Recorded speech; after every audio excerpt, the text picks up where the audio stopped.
Happy Friday. Welcome to the Steve Deace Show here on Blaze TV, radio, and podcast. Alongside Todd and Aaron McIntyre. We'll be joined in a moment by our good buddy William Wolfe over at the Center for Baptist Leadership. I am Steve Deace. We are brought to you by our friends over at BIRCH Gold. Let's be blunt. BIRCH Gold wants you to know that gold's up 40% this year. Not speculation. That is reality. And if a portion of your savings isn't diversified into gold, you are missing the boat. Here's the facts. Inflation is still too high. The U.S. dollar is still too weak, and the government debt is still too insurmountable. That's why central banks are flocking to gold. They're the ones driving prices up to record highs, but it's not too late to buy gold from BIRCH Gold Group, especially because one of my little birdies told me a couple days ago, and when I asked him about my tariff take in the Supreme Court case that we discussed yesterday. So I said, hey, what other tricks up the sleeve might we have if the court rules against us here? He said, well, one thing you might see, if you think gold is high now, you could see the U.S. government inflate it all the more and then sell that off for money to pay down some of the debt. So the debt reduction comes from gold profit margins rather than from the voter. Something to think about, right? So, BIRCH Gold Group will help you convert an existing IRA or 401k into a tax-sheltered IRA in gold so that you don't pay a dime out of your own pocket. Just text Steve to 989898 and claim your free info kit. That's text Steve to 989898. There's no obligation, just useful information, and the best indicator of the future is the past. And that's why gold has historically served as a safe haven for a millennia. Text Steve to 989898 right now to claim your free info kit on gold and get started. Protect your future today with BIRCH Gold. Couple quick housekeeping items. Number one, don't forget Frontier Magazine's latest edition is out there now. If you are a Blaze Unlimited, I'd say partner, this is more than a subscription tier now. This is making you a full-fledged partner with us here at the Blaze. You get every bit the exclusive access and VIP treatment, members-only content that those of us who work here get. A premium experience for those who want to take their membership deeper into a partnership with the Blaze, including Frontier Magazine. And if you're just signing up, we'll throw in the 3 previous issues that you haven't, that you missed out on as well, so you're totally caught up. And the first 50 subscribers who use the code Frontier40 will get $40 off. All right, $40 off with the code Frontier40 at blazeunlimited.com/Deace, code Frontier40. And then tonight's the big night. We're all very excited about this. All 3 of us in particular on this show, huge Chris Rufo fans. He's maybe the most effective activist we have on our side today. He's debuting a new show tonight, right here on Blaze TV with Jonathan Lomez Keeperman. It's called Rufo and Lomez. You can get it here on Blaze TV. Get a preview tonight as well over on YouTube. Rufo and Lomez debuting tonight on Blaze TV. All right, next hour, it'll be Feedback Friday. But first, it's time for the Deace Group.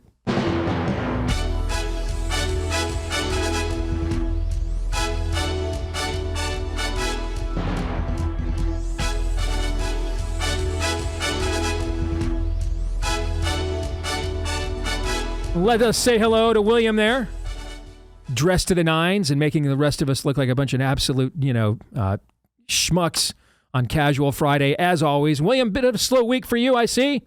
Not much going on. Yes. You're just kind of keeping yourself, brother, keeping it on the down low, right?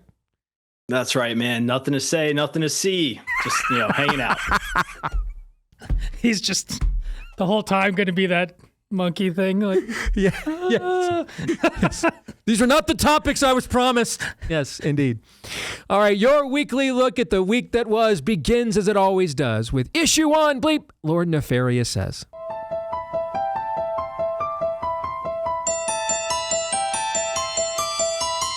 I just want to ask everyone in this crowd, if you can raise your hand if you have been called a terrorist. That is the roadmap for how Democrats become the opposition party. You meet energy with energy. When they go low, you go lower. It's just a vile creature.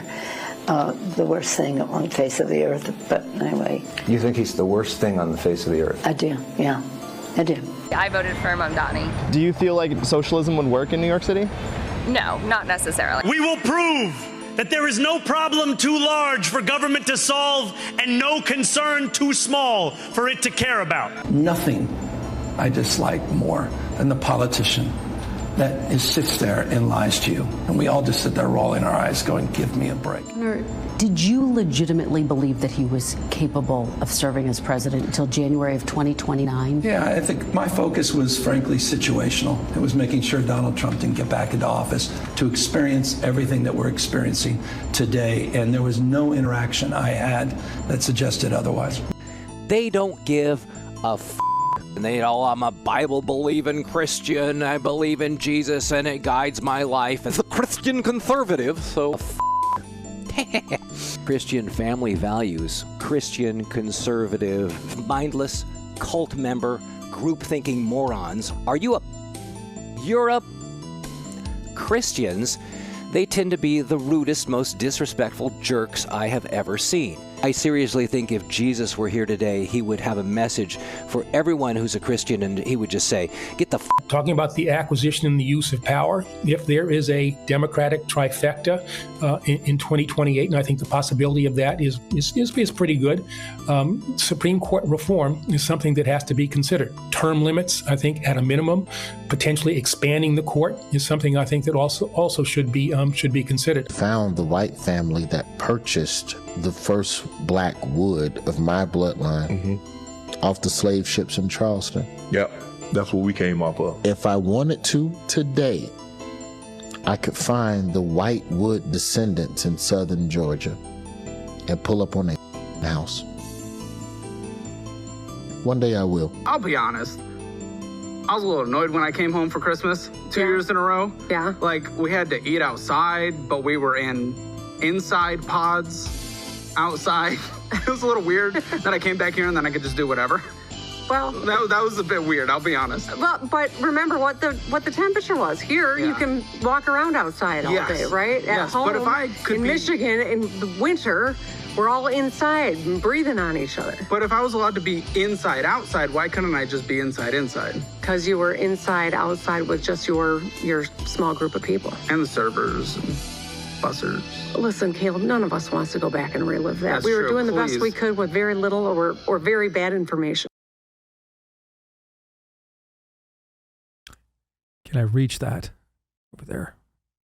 I'm going to have to fight you for it. Yeah, first, we're like Steve Rogers falling from the grenade. Yeah. Except we want to pull the pin on ourselves after watching that.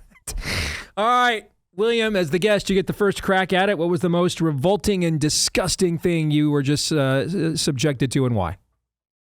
Yeah, so I've got to go with Gavin Newsom because whatever that crazy guy was, and I have vague familiarity with who he is, mocking Christians. The reality is that Gavin believes all of those things, and whatever's going to happen with Mamdani in New York, Gavin Newsom is the national threat in 2028, and he believes those exact horrific anti-Christian things, and that guy could possibly be our next president. So that is the scariest thing I saw there entirely. Yeah, it struck you that I hate lying politicians. He's confronted about something he lied about. He goes, well, I was just trying to make sure Donald Trump didn't get into the White House. You got to love that. Don't you love that, Todd? You got to love that. Love it. And we all know politicians who lie. Well, you said this. Did you believe it? No, I just had to say it because I didn't want Trump to win. So you lied, in other words. So there's that. Todd. His lie, though, bothers me much less than another Democrat presidential hopeful, Gretchen Whitmer. That last part there. No one wants to relitigate this. And there's the part. Quote, we did the best we could with the very bad information we had. Had any of you giant a-holes said that at the time, things would have been totally different. Correct. You said the exact opposite. You said, trust the experts. We have all the greatest information. And you're a stupid half-breed if you will not trust us, and if you will not take the magic jab, and if you will not wear 10 masks, and if you will not distance. And that was the flat earth that you forced upon us day after day after day after day. You thought it was the best information ever. So much so that you were happy, joyous to turn it into a police state. You damnable liar.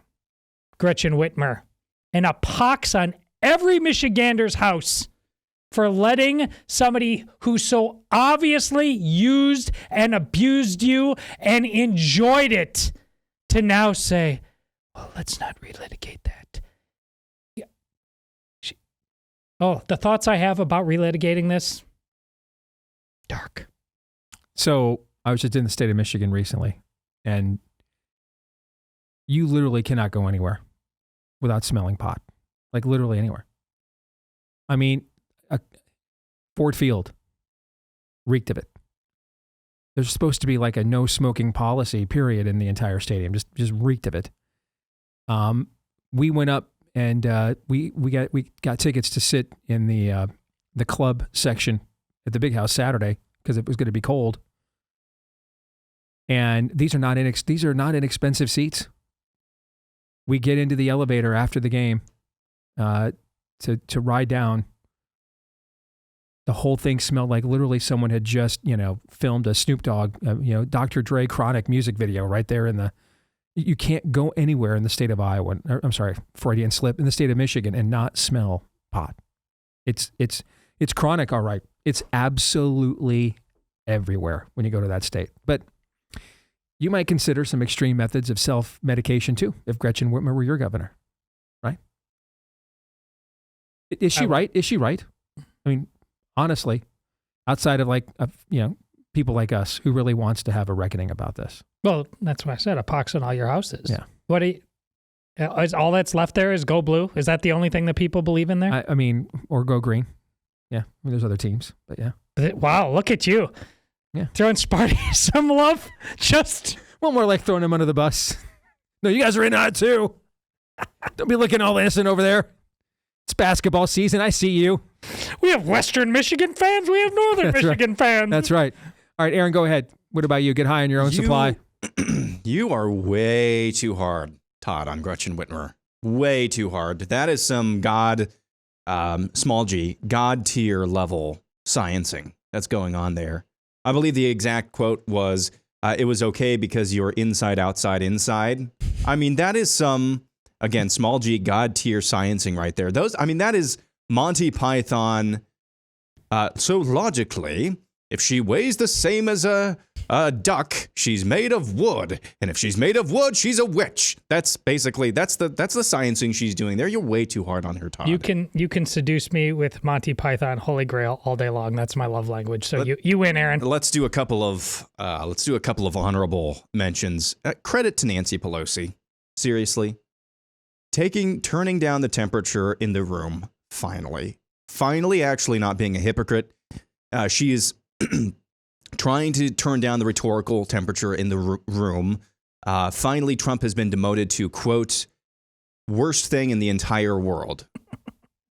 Listen, we'll take the small victories, but I just appreciate Nancy Pelosi on her last kind of lap or half lap around the old Washington, D.C. septic tank, finally dialing down the temperature. Now we're not whatever it was before. We are now the worst thing in the world. So I appreciate that too. Also, Zohran Mamdani. I don't know who all caught this. Maybe most of you did. Some of you did. I just got to give myself a pat on the back. The whole raise your hand if you've been called a terrorist thing. Who else here seen the leprechaun? Say yeah. Same energy. Same energy. Who here been called a terrorist? Say yeah. I want to go. Where'd you go, Dad? I want to go. William's like, what? Oh, no, I get the reference. Oh, he does. Okay, all right. Okay. Yeah.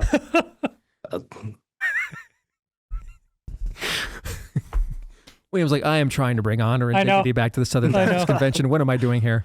What am I doing here? I was just debating whether I was going to say or not that I think Gretchen Whitmer hopes that her facelift is going to distract us from her record. And honestly, she might be right because it's the only thing I could think of watching that clip. Yikes. Well, that'll preach. Yeah. That'll preach. He's one of us. He is. I completely forgot what I was going to say next after the Gretchen Whitmer facelift blast. That completely threw me for a loop. So let's just get to the exit question. My mind, it just was blown that he went there. All right. Exit question on a scale of 1 to 10, with 1 being the odds that our beloved sister Jill Savage has to worry about being sexually harassed by Lindsey Graham, and 10 being the odds that Nick Fuentes kind of does. Rate this week's level of total depravity. Strong 10. Strong 10. William? Strong 10. Strong 10. I thought it was a pretty strong 10. Aaron, what about you? How is it like a 7 or 8? Really? Yeah. Must be a good week in the McIntyre homestead, because I found that to be quite debilitating, as a matter of fact. Oh, by the way, this is what I was going to say. I just remembered. Marjorie Taylor Greene, see that clip going around yesterday of her on The View praising Nancy Pelosi as a great leader? No, I did not. Oh, yeah. Not making that up. It's a bold strategy. Yeah, it is. On the heels of, we have to have some illegal immigration or the Georgia construction industry will die. Remember we had that clip a couple weeks ago? That I do remember. Yeah. Apparently she thinks she's going to run for president. There's some articles out there today. That I've caught a whiff of. I don't know. Are we talking the Kiwanis Club? Or? Nancy Pelosi? Yeah, that's nice. All right, before we get to issue 2, a word about our friends over at Patriot Mobile. Every choice you make is an opportunity to stand for freedom, even something as simple as your mobile phone service. And the truth is, most mobile phone providers, they hate your guts. And they just want your money. And that's where Patriot Mobile comes in. For over 12 years, they have stood with Americans who stand for faith, family, and freedom, and they contribute millions to conservative and Christian causes. I have seen it firsthand myself. And the best part, you don't sacrifice quality of service to go with Patriot Mobile. Otherwise, I wouldn't recommend them to you. We use them as well. We're over 5 years now that Patriot Mobile has been our family's mobile service provider. They offer you premium access to all 3 major U.S. networks. You can switch anytime you want. You can also switch your number, switch your phone, upgrade your phone, keep your phone when you make the switch to Patriot Mobile. Hey, maybe you're stuck in a bad contract. They've got contract buyout programs as well to help you, all right? With a 100% U.S.-based customer service team, you can't beat it. Go to patriotmobile.com/Steve and use the offer code Steve. You'll get started with a free month of service today. patriotmobile.com/Steve. Use the offer code Steve to get started with a free month of service. All right, let's get to issue 2, The Harvest and the Herald. Zohran Mamdani rode a wave of youth and foreigners who cruised to an emphatic victory in New York City's mayoral election this week. It's that latter particular group that's garnered so much attention, as polling showed in the lead up to Election Day that Mamdani's highest incidence of support came from those who were born overseas. Add in this chart from William he shared this week, showing the share of the white population in New York City since 1910. Today, it's fewer than 1 in 3 individuals. New York City was conquered by foreigners, and you know who agrees? Zohran Mamdani. Here he is during his victory speech this week. I speak of Yemeni bodega owners and Mexican abuelas, Senegalese taxi drivers and Uzbek nurses, Trinidadian line cooks and Ethiopian aunties. Yes, aunties. So, Todd, I'm going to start this one with you. What seeds were planted to harvest Mamdani's election victory here in what was once America's greatest city? And what is it that he is the herald of that we will see more of in the future? I think this is a great question, especially the first part. It's important to be brutally honest about that. And it's kind of, as you say, Steve, yesterday, paradoxical. But the leftist mind, you have to understand, it perfectly marries narcissism with self-loathing. And you think that's impossible. Narcissism, I'm great. Me. Well, it's definitely that.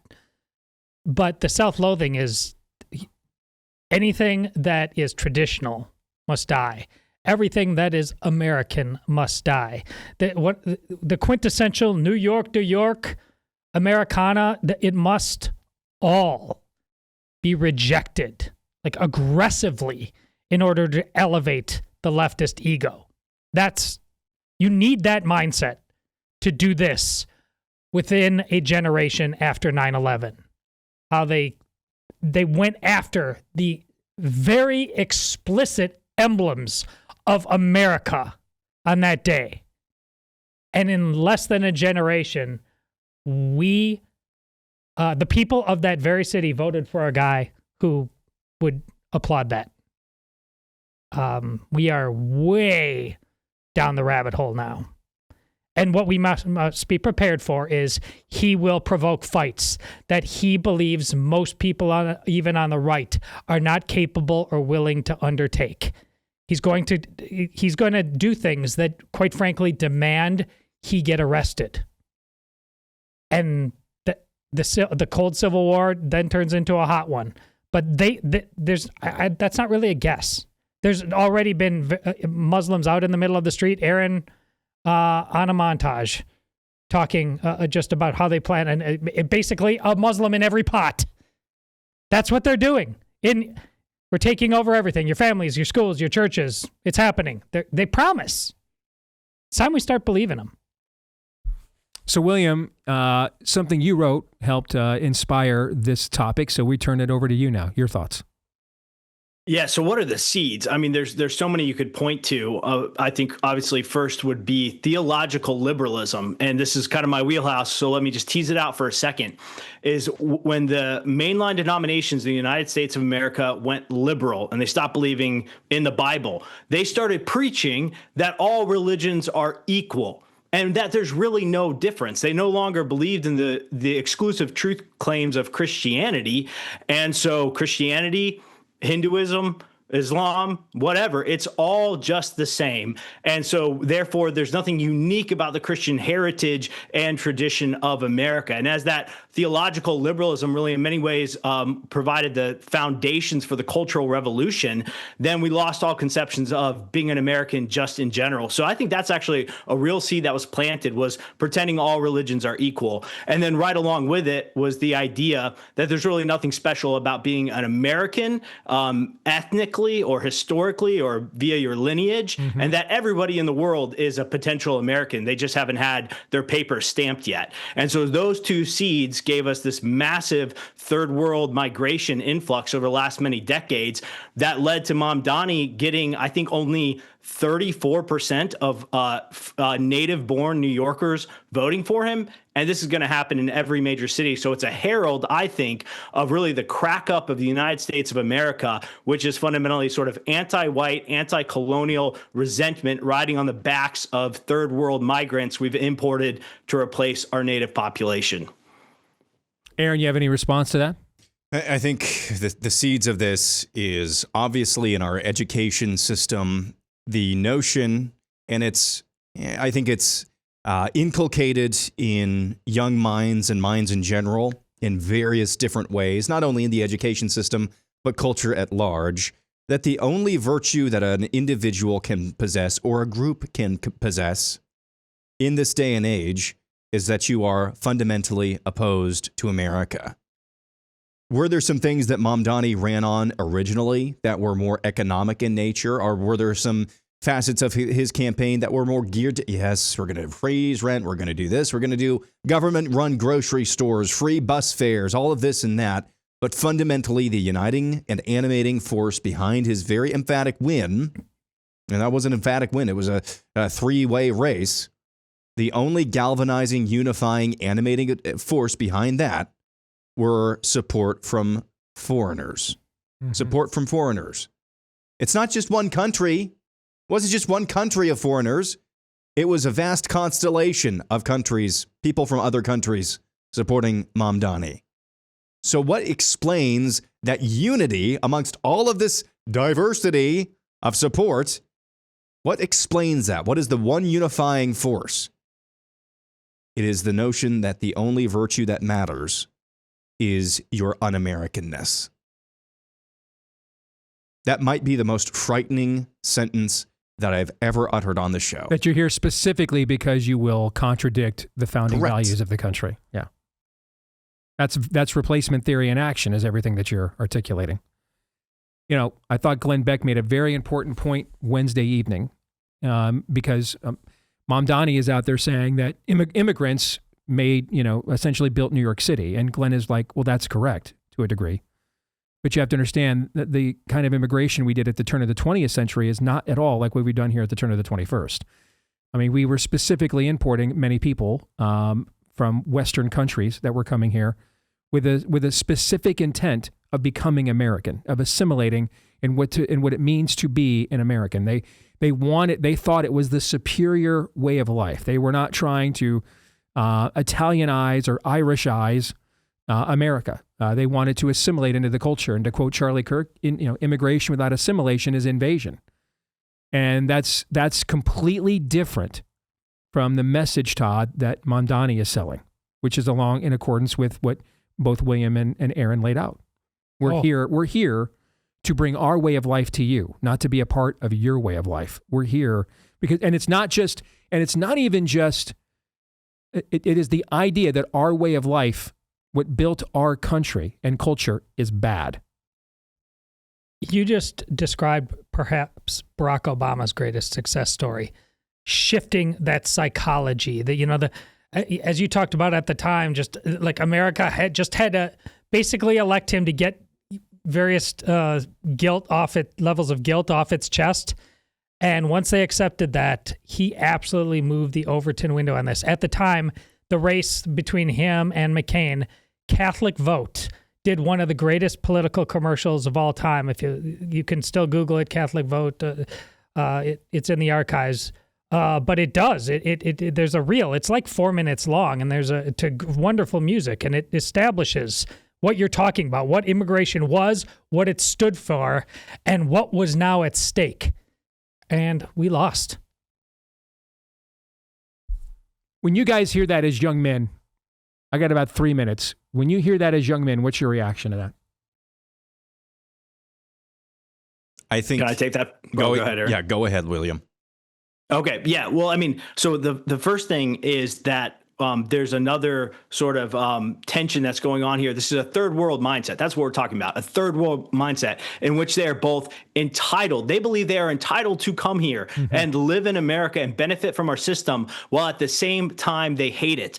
These migrants will come and they will desecrate your culture. They will pull down your monuments. They will burn your flags. And then they will turn around and go to the government and say, give me free stuff. And it is the complete antithesis of the American Protestant work ethic and ethos of this country. So as you know, a 37-year-old with 4 kids, I've got one on the way right now, it makes me furious because I'm wondering what country will my children inherit in which they are not being treated like evil colonizers simply for being born in the country that is their posterity to inherit.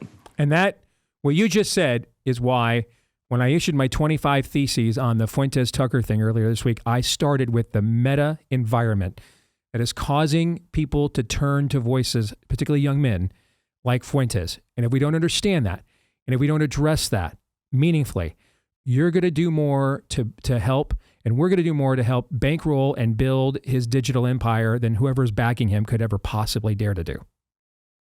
Exit question. What is more likely? Someone other than J.D. Vance will be the GOP nominee in 2028, or Mamdani will be the Democrat nominee in 2032. And yes, I know he's not a natural-born citizen.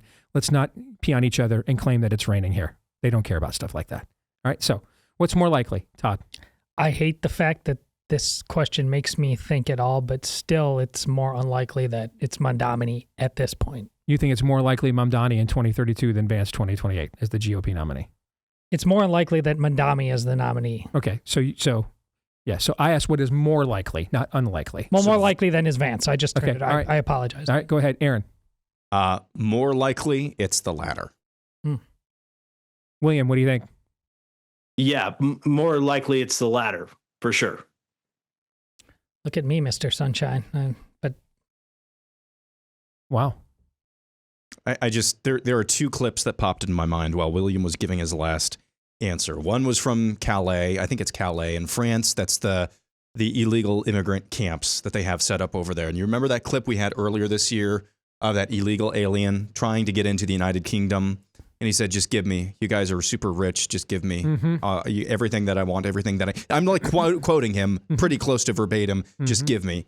And then another one was the clip from the montage that we had, where the guy at the end said, I figured out my lineage and who purchased me, and I figured out where they live, and I'm going to go pull up on them. That is an indication. That's one of those indications, one of those examples that, hey, we don't care about who you are. Just because of the color of your skin, in this case white, you're inherently evil.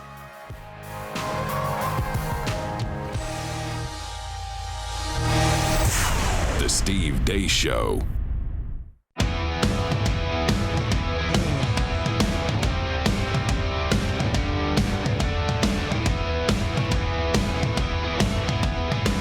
All right, back here on the Steve Deace Show, powered by our friends over at ChristianCollegeGuide.com. It is the free periodical for those of you that want to make sure you are actually sending your child to a Christian school that claims to be Christian, because you cannot take that for granted. So the Christian College Guide has surveys of over 200 Christian colleges and universities around the country. And yes, it'll give you the basic boilerplate stuff you're looking for in terms of academic credentials. But hey, that's not the real reason you're sending your kid to a Christian college. It's because you want spiritual formation. So they give you that as well. I mean, what's the faith life like on campus? What's the curriculum like from a worldview standpoint, and more, right? So if you want to get this free guide, all right, here's all you have to do. Just go to ChristianCollegeGuide.com, create a free user profile, and you can get started today. That's ChristianCollegeGuide.com. Get started today. It's free at ChristianCollegeGuide.com. If you could just take for granted everything claiming to be Christian was Christian, we would need something like the Center for Baptist Leadership, all right? Because now we can't take for granted everybody calling themselves Baptist is a Baptist. All right, so William Wolfe is here for this week's Deace Group. He is from the Center for Baptist Leadership with Todd and Aaron McIntyre. Let's march on with your weekly look at the week that was. Let's get to issue 3. What are we prepared to do? The world's wealthiest man, Elon Musk, reacted to this post from Professor Gad Saad, saying, quote, "A civilization is built on a set of internalized values. Numerous civilizations have developed radically different visions of how to organize societies, and these have competed in process akin to Darwinian selection in establishing which civilizational ethos permits for maximal flourishing. American exceptionalism is one such system, and it has yielded the greatest society the world has ever known. Suicidal empathy is going to destroy it because Western tolerance is its fatal Achilles tendon. Remember my words." Elon Musk reacted to that post saying, quote, "Western civilization is doomed unless the core weakness of suicidal empathy is recognized and actions are taken that are hard but necessary for survival." All right. So with that as a launching off point, Aaron, I ask you, what are we prepared to do? At this moment, it's not enough.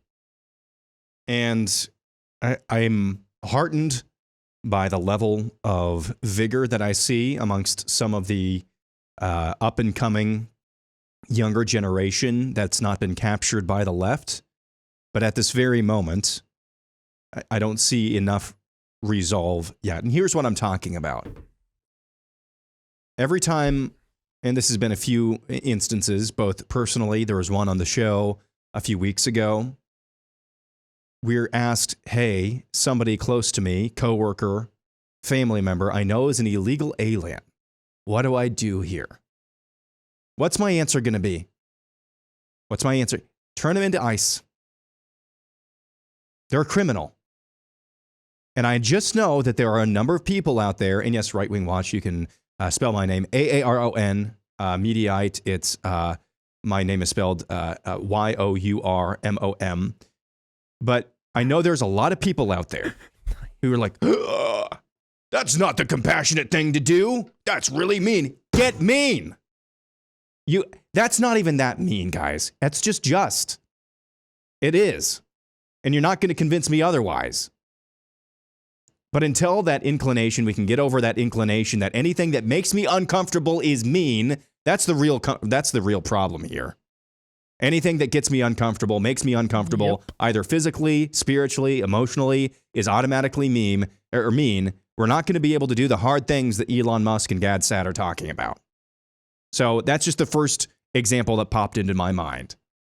Does that mean that if you see an illegal alien and they are about on death's door, do you call ICE first? No, you give them a glass of water, you get them help, and then they will face justice later. That's not what I'm talking about. I'm talking about somebody who is in this country illegally, who is leeching off this country at the expense of somebody else who's actually here as a citizen. That person has to go. And that's just one example. Todd? Yeah, suicidal empathy is the product of something else. It is a symptom. It's not a cause. It is the luxury that people who are way too comfortable have. If we were less comfortable in all manner of ways, we just wouldn't be lying to ourselves like this. There might be other lies, but not this one. This is directly a product of comfort. Here in Des Moines, Iowa, red state, Iowa. As you know, we've told you recently about the fact that we had an illegal alien felon running the largest school district in Iowa, here in Des Moines. Not long after that, one of the assistant superintendents, the one in charge of curriculum, he is now without explanation on paid leave. Who knows why? Who knows? Let your imagination wander, because up until this point, there really hasn't been anything sketchy going on in our public schools at all. But we just had, Election Day. That meant a lot of school district stuff, referendums.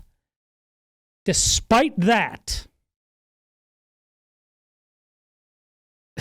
it's the voters of the Des Moines School District raced out and approved a $265 million bond issue to the same district that had these two guys running point for them. That's invincible ignorance. We're not prepared to do anything that meets the challenge at hand. It's gonna have to suck a lot harder. And hey, I bring you glad tidings of great joy. People like Mamdani plan to make that happen. William? Tolerance is not a Christian virtue. It's certainly tolerance of evil is not. It's not a fruit of the Spirit. In fact, it's a demonstrable failure of Christians to understand the totality of what we are taught in the Bible about the difference between right and wrong and good and evil and how God made this world. And that's on clear display right now in this suicidal empathy that is destroying our country. And it's really coming from two main sources. Woke, white, liberal women are joining forces with the foreign invaders to vote in unison to deliver us into some sort of dystopian, third world, Marxist, socialist hellhole that will come to pass unless we do whatever these things are that we're supposed to be prepared to do. But I agree with Todd and Aaron. And look, I usually try to be optimistic as a Christian, as an Augustinian. Things will get better in the end for sure. And if it's not better, it's not the end. But I don't know if we have the will to do what is necessary to save this country. I see signs of it. But, here's something I would love to see. I would love to see the biggest ICE raid in New York City or in American history on the day of Mamdani's inauguration. And when he challenges President Trump and says, if you want to get to them, you'll have to go through me. Well, Tom Homan said, we'll lock the mayors up. So let's lock the mayor of New York City up. I mean, if we aren't prepared to do that, we're not prepared to save our country. And that's where I think I'm at on the issue. I just have a sneaking suspicion this ends with, we don't get rid of the filibuster, get our tails kicked in the midterms. They turn around with their power, get rid of the filibuster. Yeah. As Lyndon Johnson once famously said, power is where power goes. Let's get to the exit question. I think you guys already answered this, but I'll ask it anyway. Whatever it is, are we prepared to do it? No. Todd? No. No. Aaron? No. William?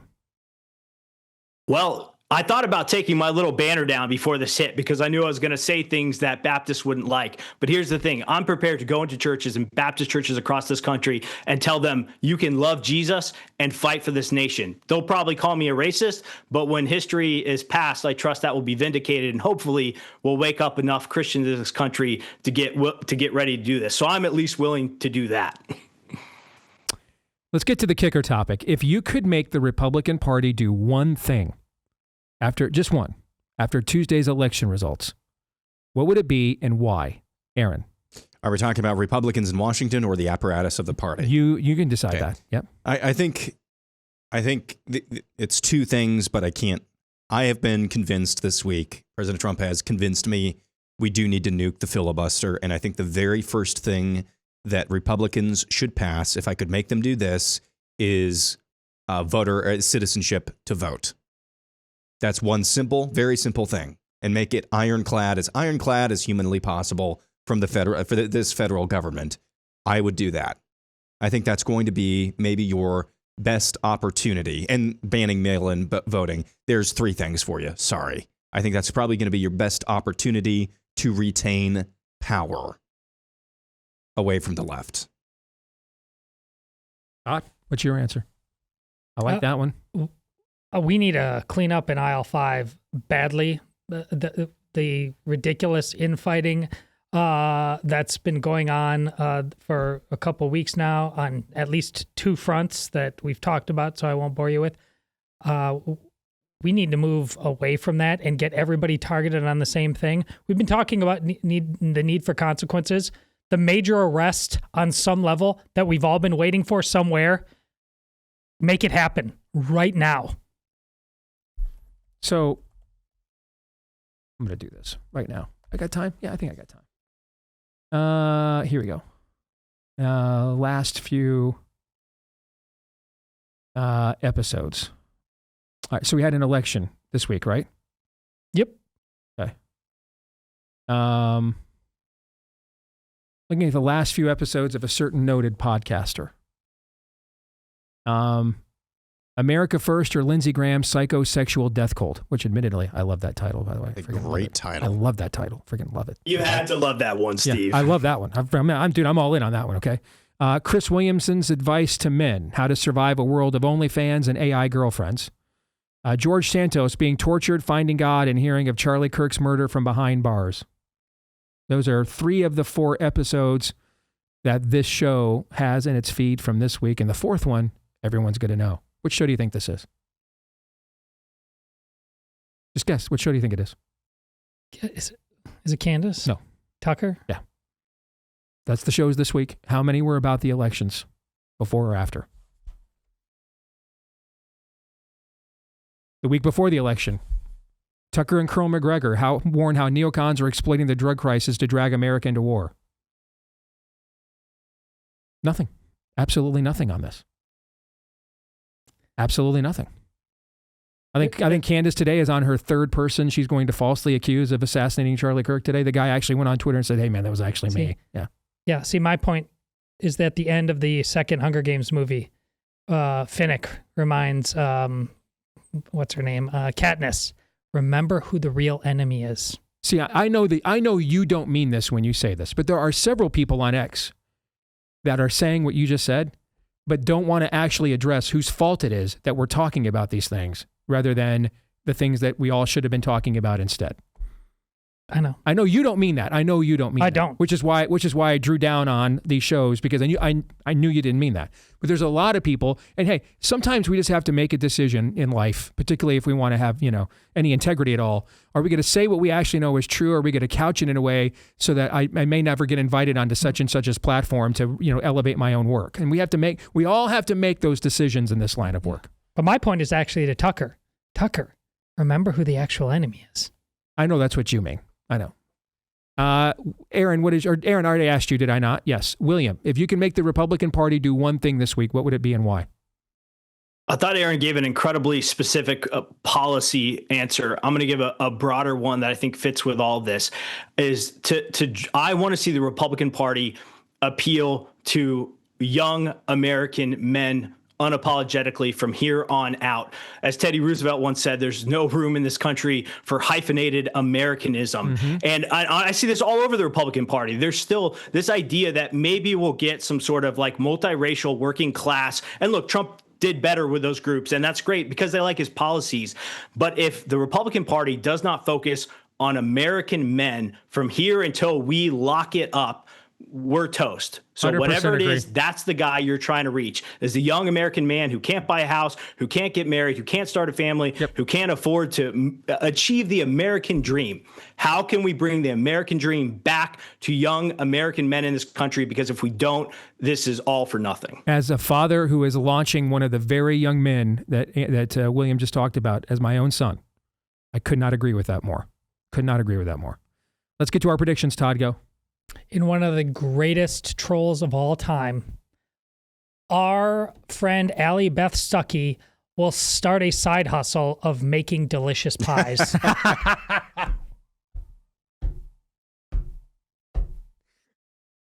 You should have told me you had something good teed up. I'd have had you go last. It's not fair to the rest of us now. Go forth and conquer, Allie. Allie's pies? Allie's pies. I love it. It must happen. Yes. That's incredible. William, your prediction, go ahead. Yeah, I want to go ahead and plant a flag on this one. I think regardless of all the infighting and everything else that's happening, J.D. Vance is absolutely going to be our nominee in 2028. And I think that's a good thing. So let's keep that in mind as we move forward to the next major national election. I'm at the point now where I liked JD before. I liked him before Trump almost got shot, and I thought we'd be pretty well off if he were the vice presidential nominee. He's the only person through all of this infighting that I actually see as actually having the capability to unify on some level. I don't disagree with that at all. I don't. Is that your prediction? No, you got something else? Go ahead. I got something else way out of left field, given the existential nature of many of the conversations we've had today. I do not believe YouTube TV or other cable-like streaming services that do not have vertical integration with Fox or Disney will exist in 5 to 10 years. I'm operating under the premise that live sporting events are key to linear programming right now. And if you're not aligned with one of those two largest stakeholders in terms of college football and the NFL, you're probably going to be dead. So the only thing that's holding up right now is that YouTube TV just has the superior technology, but eventually those two. So I think it's going to be Fox One and Fubo / Disney Plus, Hulu, whatever their live streaming platform is. I think you're right on. It ain't going to be 5 or 10 years, brother. It's going to be more like 5 or 10 months. Okay, I think it's way closer than that in terms of if you can't make those deals happen. All right, you want some existential angst for a prediction? I'll close with one, man. I don't think my Detroit Lions are going to make the playoffs.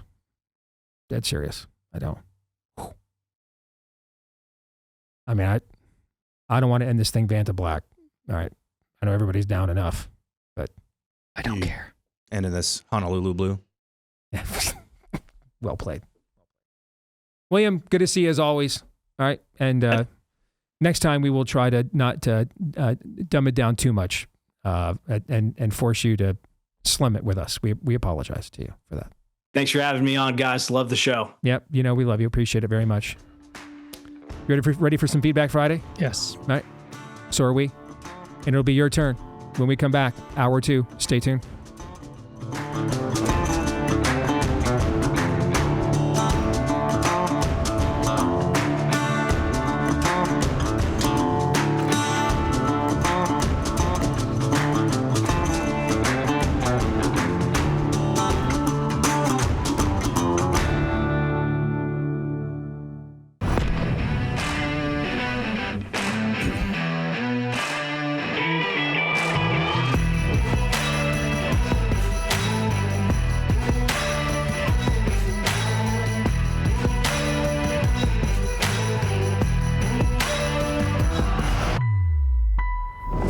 All right, back here with Hour 2 live. Nope, but we're still on demand on Blaze TV, radio, and podcast. I'm Steve Deace with Todd and Aaron McIntyre. You can let us know what you think about what we think via the stevedeace.com inbox. I mean, what did you think? We just wore the same clothes to work 2 days in a row? Oh, actually, we're 3 guys. That could happen. Yeah. We're all married, so we don't have anybody to impress anymore, right? That's entirely possible. True facts. Yeah, it is. Let us know what you think about what we think. Todd, the reason why we're not live is because Todd decided when he heard about the government shutdown, he quickly booked some airline travel because he just wanted to wait until after the 1st of November when the various air traffic controllers and TSA agents were going to stop getting paychecks. Yeah, because you just love suffering. It's kind of your jam. And you just wanted to know what it was going to be like to navigate.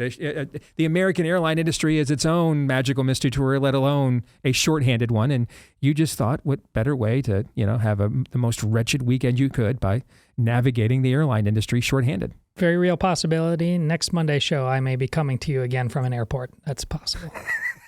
You can let us know what you think about what we think via the stevedeace.com inbox by emailing us. Steve@stevedeace.com. That's DEACE. Like us on Facebook, MeWe, and Gab. You can follow me at Steve Deace Show on X, Instagram, and TikTok. And don't forget, please, to subscribe to our new YouTube channel at Deace Show. Oh, pardon me, at Deace Show on YouTube. That's at Deace Show on YouTube. And then, if you are a podcast listener, thank you. You are literally the biggest part of our audience. So hit subscribe, or if you listen via Apple iTunes, follow. And that's how you're going to know that every time we do a new episode, it's right there in your podcast feed. Furthermore, You can leave us a 5-star review. Tens of thousands of you have done that for us. Thank you. We appreciate each and every one, just like we'd appreciate it if you would add yours to the list as well.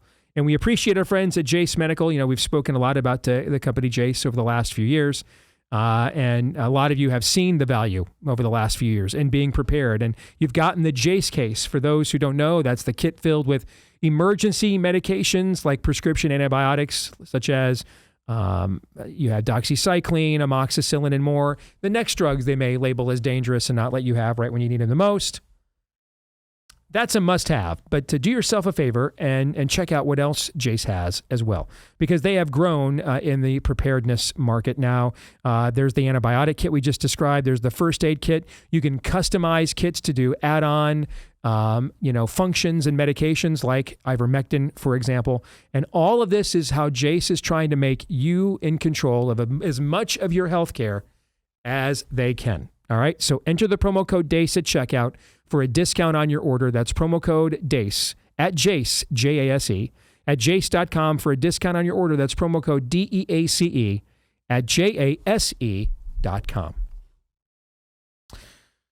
All right, who's ready for some Feedback Friday? Absolutely. All right, let's get it started here. And let me scroll up. There we go. All right, this is from Christopher Jones. So I was going through security today and I got stopped and assaulted by the TSA guy. Then my wife and I had a thought. Do you think Lindsey Graham purposefully leaves things in his pockets when he goes through security so he gets stopped? I take it back. I'm not ready for this segment of the show. I'm not ready at all. You should have warned me. I did not get a chance to gird my loins. That's a choice of words, but yes. Aaron, your thoughts on this persnickety question? Please, empty chair shot. Empty chair shot. Lindsay sees a 28-year-old young man manning the scanner there, and he just accidentally leaves 3 different things, and it's, oh, whoops, I gotta go through again, young man. Sorry, I forgot. You know, you get forgetful these old age. Yeah. I wish we had like an outside camera so we could just see Aaron like driving away from the studio right now. If anything, Lindsey Graham is going, do we get to go back into that room? Do we get to go back into the room this time? There it is. Yes. Is the room here with me right now? Yes. I'm sure there's all kinds of people at home. I wrote a deep question. I bared my soul. And we let off with this. This is what we're doing. Yes. Yes. By the way, Christopher, you and your wife sound like a ton of fun, by the way. Right, the fact that those are the conversations you're having at the airport. I dig it. I totally dig it. All right. Zoe Cologne writes, I'm a 31-year-old with a husband and son, and we're currently renting because we cannot afford a house where we live, even with our good-paying jobs where we make just under $200K combined before we get walloped by taxes. I keep seeing people left and right say that the president is not focusing enough on inflation, but economically, wouldn't it be really bad if prices were to dramatically decrease? For example, you mentioned on your show that it's a bad sign that houses in your neighborhood are sitting unsold for longer periods of time, and you imply that's bad because it shows people may not be able to access the equity that they have. But for people who can't afford the houses, housing prices coming down dramatically would make it easier for us to buy and would be a good thing for us potentially. So it seems like there cannot be a good solution in this economy where people's wealth stays up and prices go down and makes life affordable for people like us at the same time. So what is the Trump administration supposed to do? And P.S., my husband and I are going to be at America Fest this December. We see that you're speaking, and we really hope we get a chance to meet you. In fact, I don't think we've announced this, and maybe we can't, but no, just let's pretend you didn't hear this. But I think we're going to be doing our show from America Fest out there, too. Little birdie may have mentioned that to me. So, something to think about. Anywho, I think Zoe's note articulates a real tension that is not supposed to exist in the kind of society we have, right? Number one, a couple making $200K a year, struggling to be able to find a house they can afford that they can raise their family in. That's number one. That's just insane. That's number one. And then secondly, the tension between, well, it might be good if a bunch of homeowners take a bath because then people that are making $200K could afford a home again. As opposed to the other option, which is, all right, interest rates came down, but now that house that was $285,000 5 years ago, it's $385,000 now, and even with 4 or 5% interest rates, I can't afford that. I can't get cleared for that. I can't qualify for that mortgage. I think you might have broke me with this note, Zoe. I think you've concerned me that convinced me we're just completely and totally screwed every which orifice you can possibly discover. Broke is the word that came to my mind. Something is going to break. Something's going to break. Right now, it's the people who are trying to get into the housing market. They're the ones breaking. Eventually, the housing market will break, though. This was not designed to just... It can't work where you buy a house for less than $100,000 and now it's worth $300,000, $400,000 30 years later. I'm pulling numbers out of my butt here. Maybe it does, but the price, pound for pound, the prices that boomers paid to get into their homes versus what those homes are worth now, versus how much wages have actually grown for entry level buyers. That doesn't work. That math just doesn't work. It can't work. And it doesn't work because it can't work. And that's like And I'm not pulling for people to take a bath. Okay? Those are all of those boomers who bought their homes, they have valued up, and that value is outside of the boomers' control. I understand. And they earned that value in a way. They kept that home. Yeah. They kept it up. They paid their mortgage. They paid off their mortgage. I understand that. I'm just saying the whole system sucks right now for basically everybody. Yeah, which is why watch The Big Short, because, yeah. And secondly, one of the biggest eureka moments I've ever had on this show, and I haven't thought about this in a long time, because I think I put this in the same vault as I put the first episode of Black Mirror, and like I could never watch another episode again because of it just nailed so many things. But do you remember we did the book study, and it was a pretty short book on the Bitcoin thing? Mm-hmm. And part of that... Thank God for Bitcoin, right? And part of that was laying out in detail what Aaron more gutturally just played out about how this whole 30-year fixed thing has turned into this hamster wheel that America... It seems like the American dream, but it's like your book in Nefarious. They've used what the devil was in our freedom, and they've used it all against us because we don't attach our liberty to God. So now we just live on this treadmill that is a road to absolutely nowhere.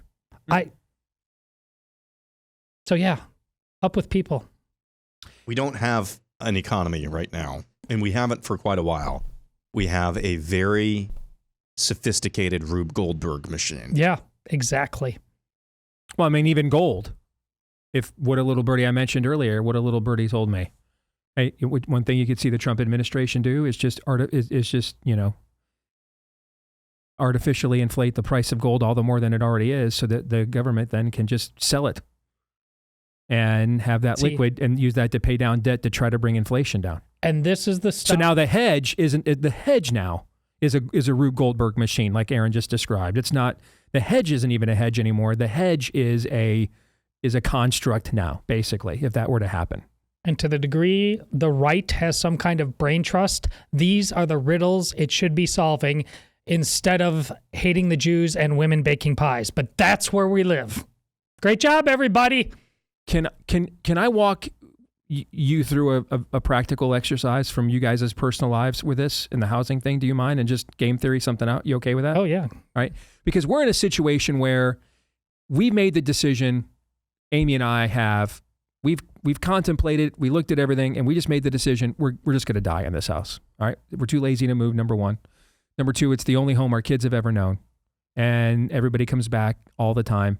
And do we really need a bigger place when it's just going to be the two of us and a bunch of empty space? So we can afford a nicer home because we've had success the last few years, but then we're just paying for a bunch of square footage. That's just, what are we doing that for when we can pay to do stuff for the kids and send stuff to charity that we'd rather do, right? So So we are in a unique position where when the levee breaks, to quote Led Zeppelin and Aaron McIntyre, if it breaks on the side of home buyers and the values plummet, we're not going anywhere anyway. We're not looking to sell it anyway. We're okay with that. And it would actually, if we chose which one to break, it would be our side, because then it would make it easier for our kids on their end, and because we've already got kind of our situation. But your family's in a more unique situation where you would like to move closer to the school where your kids are going, right? Yes. All right, but you have a home now in an exurb, but finding a buyer for that home so you don't go upside down was the challenge before. Right. On top of where interest rates were before. All right. Right. For you to then move into the next home that you guys want to move into. All right. How would you guys navigate this scenario? Oh, well, because you would be right in the wheelhouse of the kind of family. There's two kinds of families that would have to figure out how to navigate this. The family's trying to get into the housing market, and then the family's trying to upgrade in the housing market, right? And you guys would be in the latter. So what does that look like? I'm closer to where you are now, only because we started this 2 years ago. So this is middle of year 4 of this situation where now we had to became Catholic refugees at your school, but we've gotten through 2 years of that now. So I have after this year, I have two more years left of a high school girl. Okay. That convenience now, we've just managed to program this into their life. It now. Okay. And now we're almost getting to the end. And I'm not the guy, as you know, like I don't chase like the outward status things at all. It's so like I don't need the house. Like this weekend, I mean, you're just spending your weekend. You're just going to go out and just, test the TSA and air traffic control system just because you just, you like that level of, it puts hair on your chest. Bed of nails. Yes. Absolutely. Yes. So I'm a lot closer to where you are now. I mean, there's no way I'm going to be chasing the rest of my, I mean, that's the other thing. Steve, we're 52 and 53 years old. These are supposed to be, I'm not going to end up like Nancy Pelosi. We're supposed to be living the kind of life that we get to dispense some wisdom and not be bitter hags. Yep. And one of the surest ways to become a bitter hag is to be chasing a mortgage the rest of your life just because you thought you needed things that God absolutely doesn't think you need. Yeah, I don't want to chase anything anymore. I want to be a benevolent patriarch. I want to be the old man that people can come to if they need help financially or in terms of wisdom and all that. That is what I want to do. I don't want to chase anything. This is one of the, if my wife and I talk about it all the time, one of the greatest things about being legitimately rich, the fun of giving the money away. Honestly, that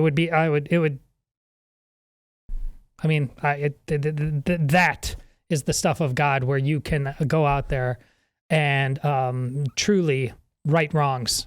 Well, we may be the generation then that is going to maybe have to take a hit because we're the in-between generation, right? We're between the boomers and then between the millennials and the Gen Zers. We may be the generation then that may have to take a hit on behalf of the other two generations. The boomer generation is nearing its completion as a generation.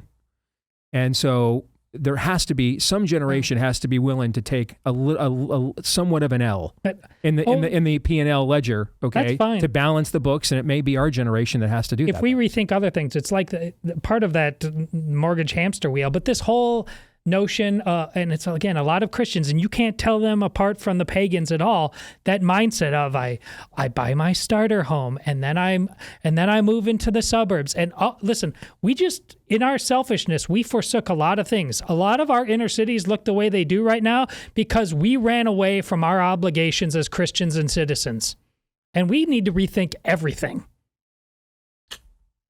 Speaking of facing things. This note from fellow Iowans Evan and Megan Harper.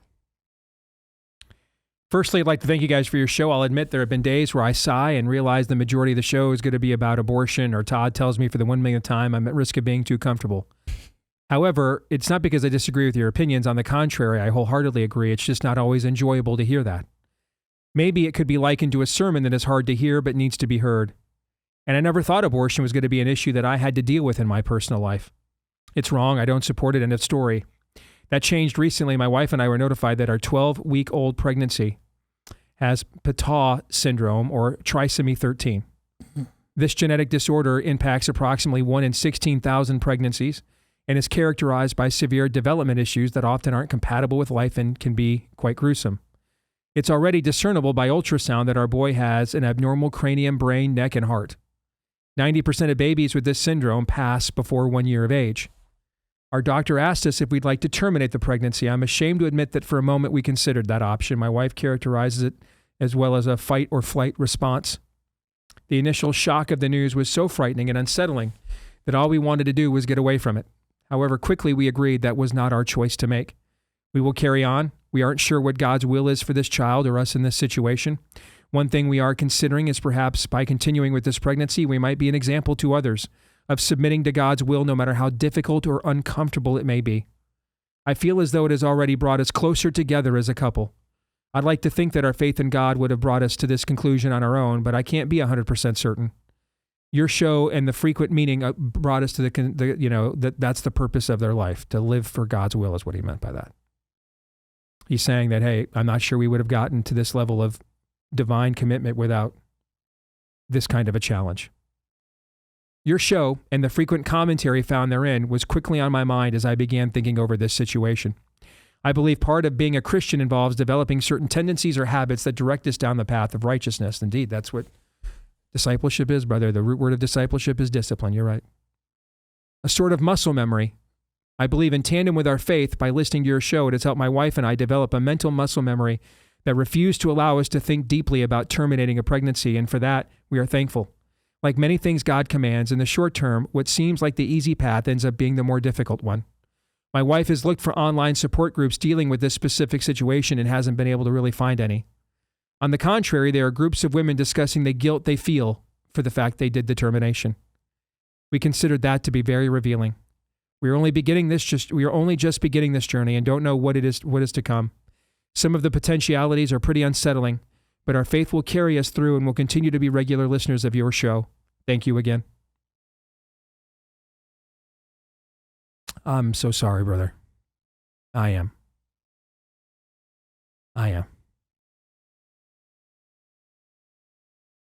And this is the Romans 8:28 moment right here. For all things work together for the glory of God and for those who are called according to his purposes. And we don't know how situations are going to turn out. We cannot see into the future. We can't. And we often make the worst decisions we could possibly make when we behave and predict that we can. Let me take you back to yesterday's show. We had this spontaneous moment talking about chapter 11 of Romans yesterday. And Paul talking about what of the Jewish nation now with the Christian church, and have all Jews been forsaken, and will there be a remnant of Jews saved later, and what does it mean for Gentiles who have been grafted in, right? We had this entire conversation, and I did not have this scripted because our show's like never scripted. So I had no idea this moment was going to happen. And just out of curiosity, when Paul talks in Romans 11 about the remnant of Jews who will be saved in Christ, and I just happened to ask ChatGPT, how many Messianic Jews are in the world? You remember this yesterday? Yes. And it was 1.5 million. 1.5 million.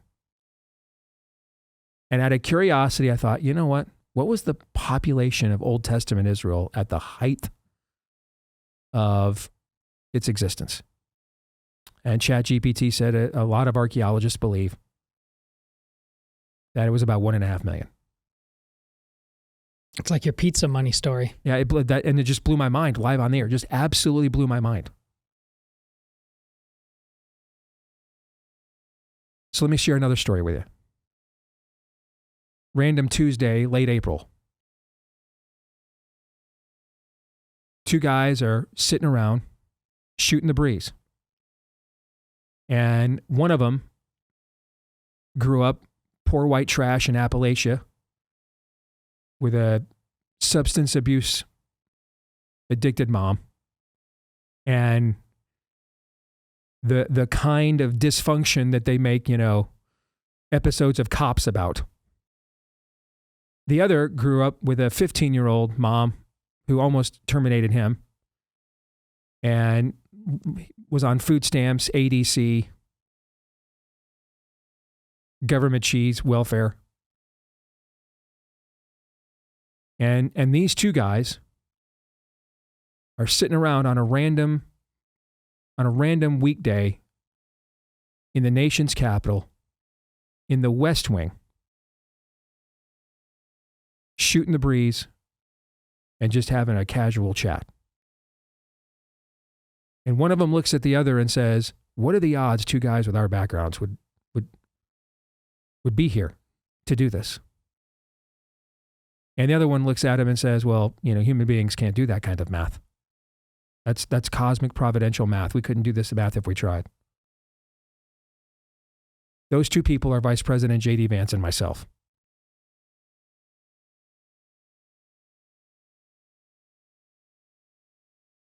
And no one can sit here and say, this will not be a terrible ordeal, and already is. It will be, and it already is.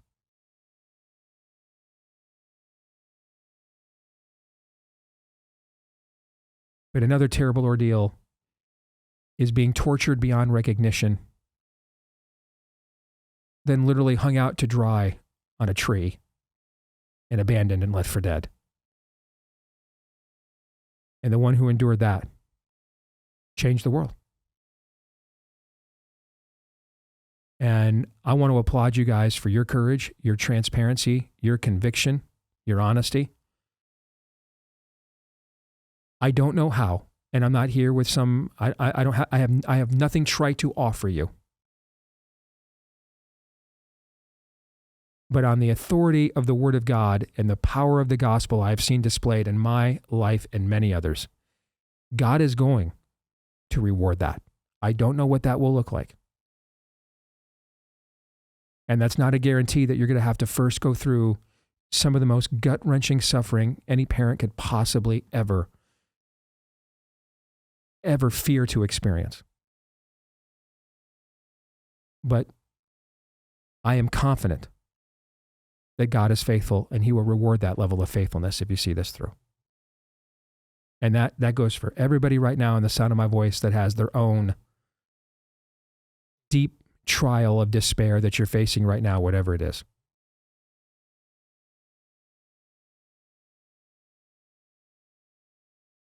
God is not dead and he does not sleep. But sometimes we don't understand why until later we had to endure this.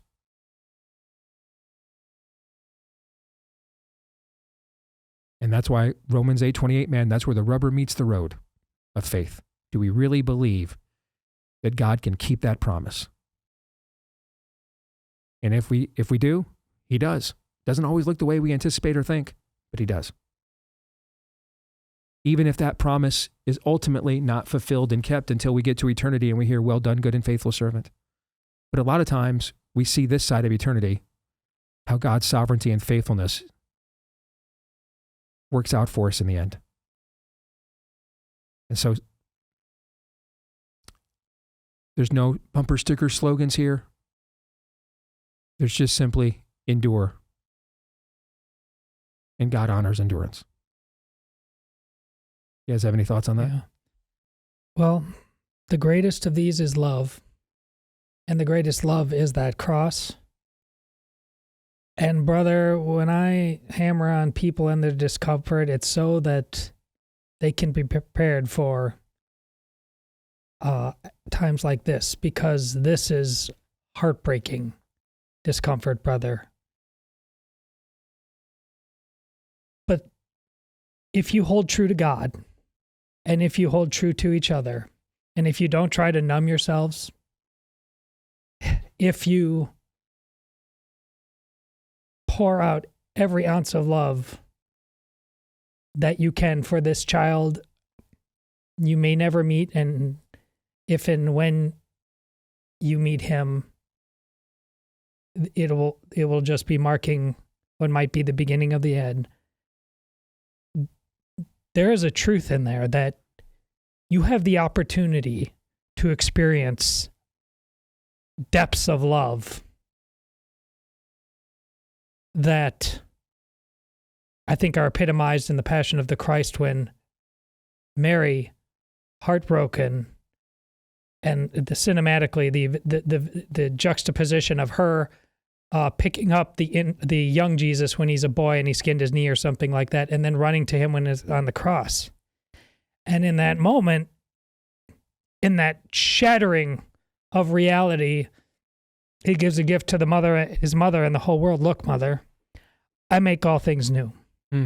That is the power of love in suffering. Amen. And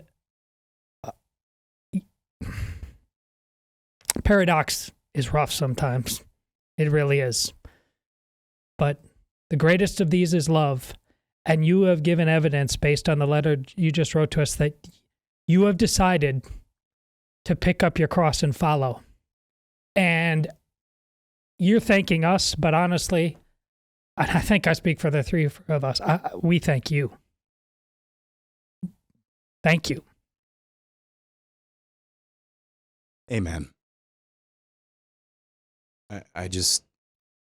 There are times in life, and I'm not even going to pretend that I understand the pain that you're in right now. But that pain, right, as we heard your letter, is being outshone by your faith. Mm-hmm. And that is incredibly inspiring. And I just want to say, to whatever degree we are the subject of your honor, it is I guarantee you, and I think the three of us would also agree, to kind of piggyback on what Todd said, it is oftentimes in spite of us three. And so it is nevertheless a pick-me-up for us and for this entire audience. And so thank you, thank you, thank you. Your faith is inspiring. It's shining through the pain. It's shining through this burden that you don't understand.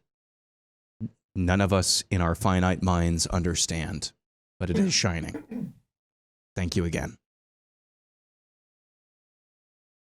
We have a lot of prayer warriors in this audience. So, I mean, if you got room on your list to add one more for the Harpers, whose story we just heard, I'm positive that they would not hate it. So, we're back with more feedback here in just a moment.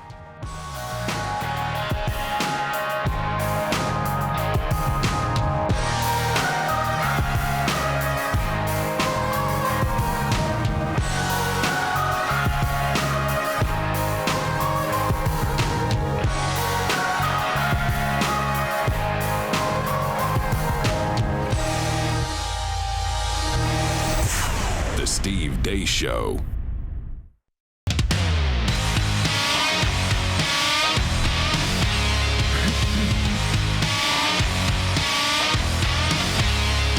All right, back here on the Steve Deace Show, powered by our friends over at Chirp. If you're looking for pain relief, that's their mission at Chirp, to bring relief to as many people as possible so you can feel better, restore your energy, make self-care simple with a whole new category of product called Relief. And they're constantly innovating to add more and to deliver professional-grade therapies that people can use without all the expensive appointments right there at your home. These are doctor-trusted, FDA-cleared devices that work just like those clinic treatments, but again, without the expensive appointments. All right, so check out the Chirp Halo. Aaron gave that a rave review. I've done the Chirp Contour. I would give that a rave review. The Halo is on my list while we're gone for a long weekend to finally figure that thing out and put that on the old neck and see how it does. Just tons of great products to help you feel better and have pain relief with our friends over at Chirp. And you know what? If you get started with them today, they'll give you 10% off site-wide with the promo code Steve when you go to gochirp.com/Steve. That's gochirp, like a birdie chirp.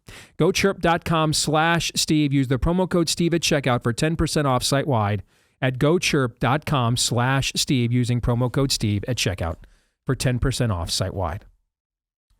All right, let's continue on from Rebecca on a Feedback Friday. She says, this past Saturday, my husband and I celebrated 50 years of marriage. Congratulations. We have a small cabin overlooking our property near Hocking Hills, Ohio, on about 18 acres. We knew we wanted to celebrate God's blessing of our marriage, and we are so lucky to own this tiny part of creation and knew that this was the perfect place to do it. So the priest from church we attend when we're here, he took the 40-minute drive through God's country, came and performed a ceremony on the deck that overlooks our property in front of our children, 7 grandchildren, and extended family. It meant so much to us to share this important occasion with our family. I've been watching your show for about 2 years or so, and I want to thank you, Todd and Aaron, for not only educating me, but also helping me to grow in my faith. I'm closer to the Lord than I ever have been in my life. Also want to encourage other couples to consider having a ceremony to renew their vows in front of their family. You don't have to wait for a milestone number of years to do it. And you, Steve, have a reason for such a celebration considering the saving of your marriage by God's good grace. What better way to give thanks? Wishing all of you God's continued blessings, Rebecca. Just thought that was nice and uplifting, so I wanted to share it. I thought that was very cool. Absolutely. Thank you. Listening to you asking us not to listen to Candace Owens just makes me think she is over the target. The FBI explanation of Charlie Kirk's assassination defies all logic. The 22-year-old Utah kid who can't shoot his fabricated text message chain from his trans boyfriend, which she has in quotation marks. What did let's ask questions. What's your evidence it's a fabricated text message chain? What evidence do you have?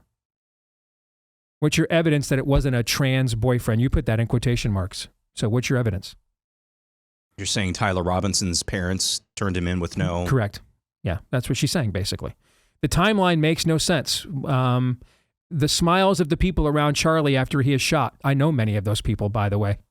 I've either met them or knew them, but knew them aside from Charlie, like Frank Turek, who people online were accusing of signaling the shooter. He was in the back of the sedan. They took a dying Charlie to the hospital and with his blood all over him.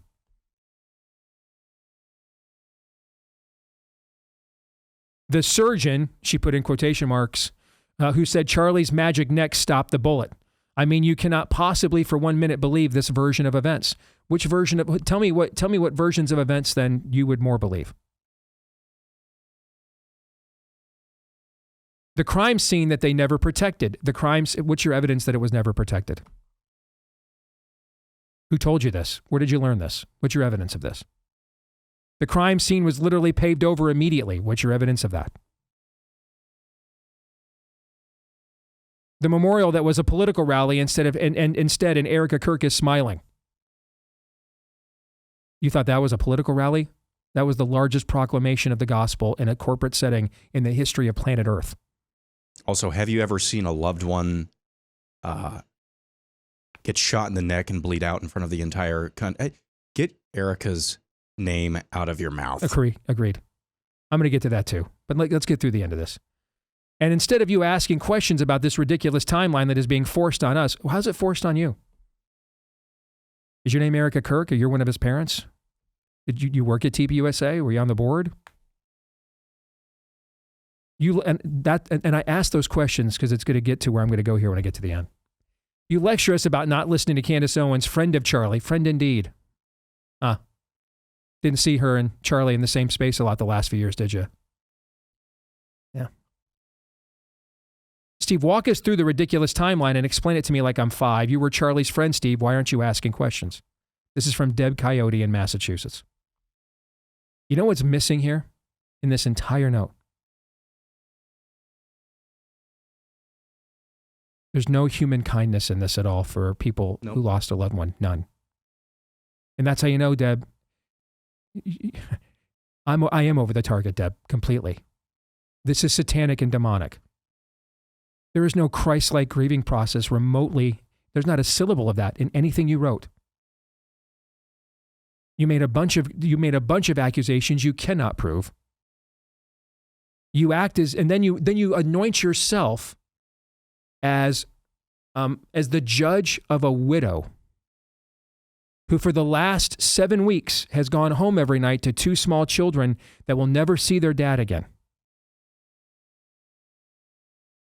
Deb, that's heartless, Deb. It is cold. It is heartless. It's nihilistic. Cold, heartless, nihilistic, demonic, Deb. There is nothing that you're getting from Candace Owens by your own testimony of this email. Nothing you have gotten from Candace Owens is remotely Christ-like at all. Nothing is. A whole bunch of questions. Well, how do we know Jesus was born in Nazareth? How do we know he rose again? Where are the eyewitnesses at? Oh, they're in the Bible. That's convenient. We could just do this game all day. Again, Christianity is not the endless asking of questions. It is the endless seeking of answers. If the testimony of his wife, who went on national television not 48 hours ago and said, I've seen the case from the police, I am confident they have the right person. If that is not good enough for you, then I don't know what to tell you. It's extremely arrogant to believe you care more about Charlie Kirk than his wife and his family does. Not to mention, how many more things is Candace Owens going to get wrong? Like the guy who came out yesterday and said, the guy in the green sweatshirt said, that was actually me. She doesn't know what she's talking about, man. Now she's claiming people inside TPUSA had him killed. She's gone after Mikey McCoy, one of Charlie's closest confidants, the son of his personal pastor, Rob, who I know well. Oh, she's going after Rob. Oh, she's going after Rob now, too? In addition, yes. Yeah, this is, Deb, you are deceived, Deb. And someone needs to tell you. So I'm going to make myself the person for the job. You're all being deceived. This woman is a satanic liar. She is a satanic influence.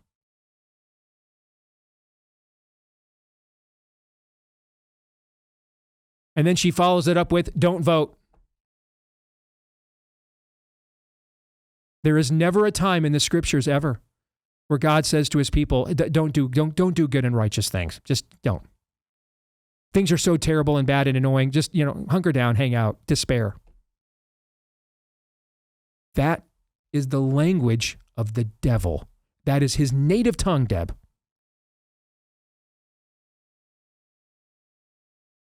Well, why don't we have these gospels? Or, you know what? Oh, yeah, I heard about your council and a 1-by-1 vote. I read it in a Dan Brown book. We could just do this all day, Deb. What I've often found, though, is those in the I'm just asking questions crowd, you know what they don't like? Being asked questions.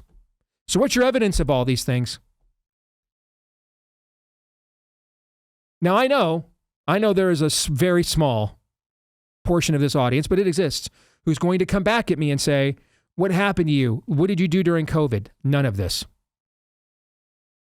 I'm pretty confident I know what I did during COVID because I'm the one that did it. And you know what I did? I got evidence, actual evidence. And you know what no one's been able to find to this very day? I wrote a book with Todd here that had more footnotes than pages. How many of those footnotes ended up getting discredited, Todd? How many of them? 0. 0! 0 of them did. How many of the testimonies? So I wrote another best-selling book, co-wrote it with Daniel. 400 pages of footnotes and interviews.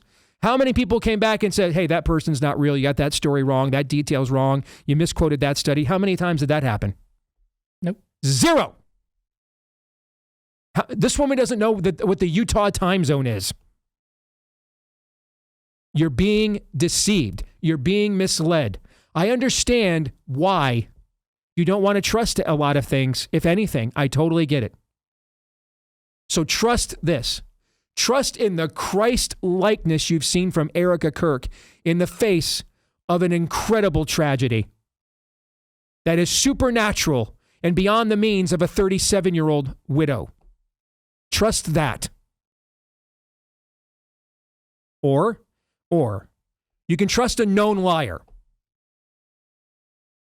who speaks like her father, the father of lies. You can trust that. Those are your options. How dare you sit there and act as if you are more qualified than his wife? She held her bleeding dead husband's carcass. You hold a keyboard.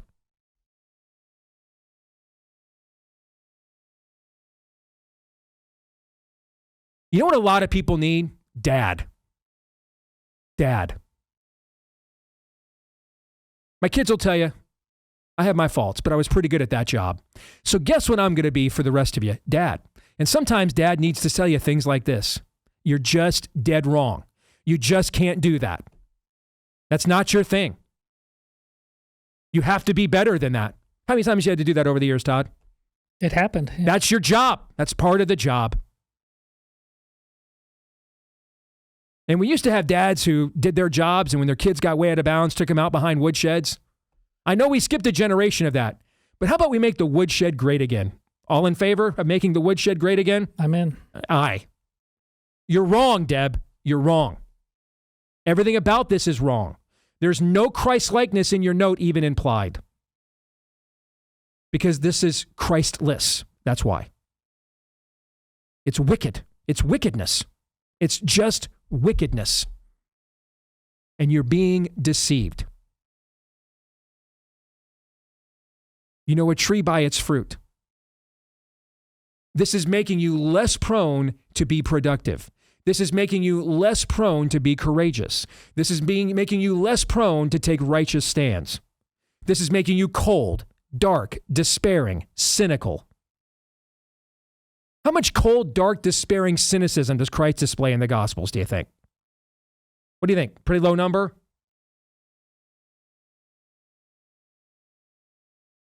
One moment he flirts with it in his humanity. It's in the garden. He begins to sweat blood right out of his capillaries. And in the end, he says, you know what? Question everything. And he walks away. No! In the end, he says, not my will, Father, but your will be done. And he goes to the cross. And he finishes the race. This is dark. It's also just really dumb. And it's that I mean, too. if you're going to be this conspiratorial as a rule, if this is how I'm wired, who's having more fun with this and enjoying this more than anybody else? Maybe Candace did it, Deb. Just asking questions. Yeah, I know. I mean, we know it. Anybody seen Candace's itinerary on September the 10th? Everybody know where she was all day? We need to find Just asking questions. Was she in the Utah time zone on September 10th? She was good friends. Just asking questions. What was she signaling to her Zionist friends? It's retarded. Absolutely retarded.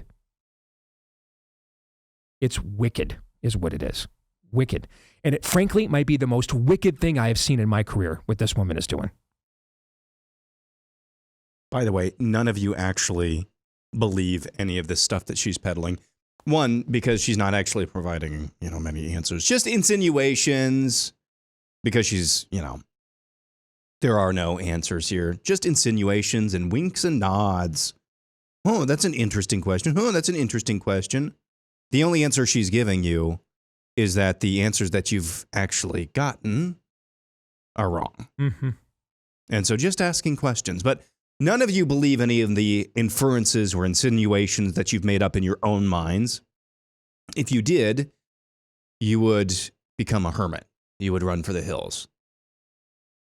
The level of conspiracy that's being inferred here, insinuated here, means that there is an entire cabal that's willing to off you, too, at any, at the drop of a hat. If you really believe this, wouldn't you just cut off all contact with the outside world?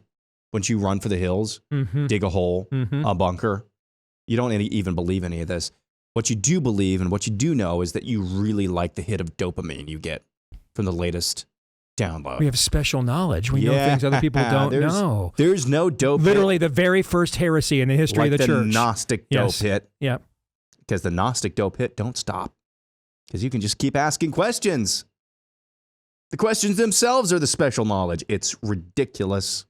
I'm embarrassed. It might be the most wicked thing I've seen in my career. Because of what it's doing to our own side. And it is just utter wickedness. Wicked. Your narcissism isn't principles, Deb. And the rest of you, you're being deceived. Wake up. Before we get out here, a word about our friends over at Moxie Pest Control Services. Do they do podcast host studios? Asking for a friend. All right, hey, they're celebrating their silver anniversary, and there's a reason why they've been around for 25 years, because they understand customer service is a lost art that we got to make great again, and so they did.